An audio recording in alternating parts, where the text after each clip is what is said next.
Chères lectrices, chers lecteurs, aujourd'hui je vais vous présenter La famille trop de filles, une série de romans pour les 7-11 ans de l'auteur Suzy Morgenstern et illustrée par Clocta. Tout d'abord, je vous présente la fratrie des 7 enfants, dont 6 filles. Il y a Anna, la sérieuse, Bella, la littéraire, Cara, la comédienne, Dana, la styliste, Elisa, la danseuse, Flavia, la pianiste, et enfin le petit dernier, Gabriel, qui rêve d'être grand. Les parents sont tous les deux très occupés par leur travail. La maman est reporter pour une grande chaîne de télé et le papa installe des logiciels informatiques à travers le monde. Alors, c'est Billy, notre babysitter irlandais, qui s'occupe de l'ensemble de la fratrie, des tâches ménagères et sa passion, la cuisine.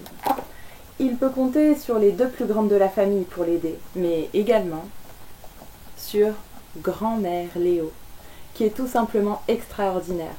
Drôle, moderne, cultivée, tout le monde rêverait d'avoir cette super mémé. La médiathèque a le grand plaisir de mettre très prochainement en disposition ses 20 nouveaux romans jeunesse. Alors restez connectés, il sera bientôt possible de les réserver. Vous trouverez l'ensemble des titres dans le corps de texte de cet article avec un lien vers l'adresse de la médiathèque ou encore la possibilité de laisser un commentaire sur nos réseaux. Et maintenant, je vous propose un extrait de lecture du tome 12, Elisa et les danseurs américains.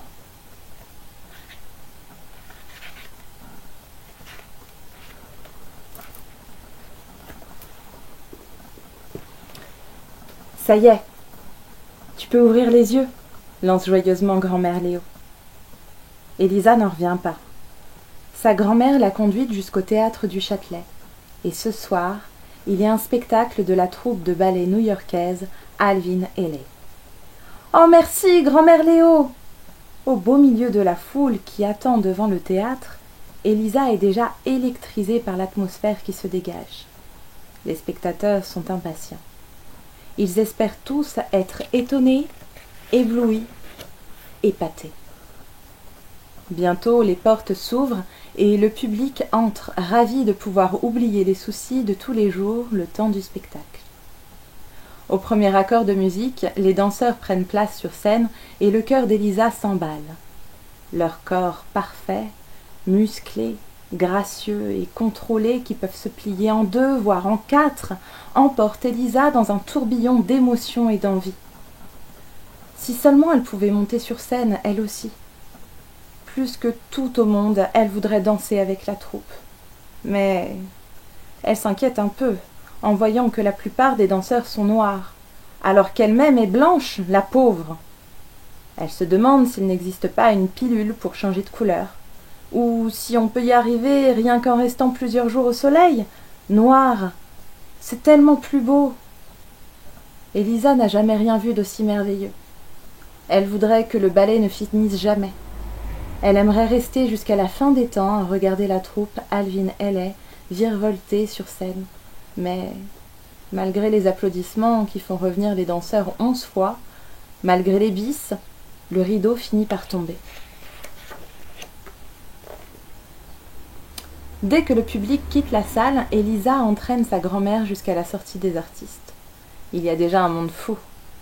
Certains spectateurs tiennent leur programme et un stylo, espérant des autographes.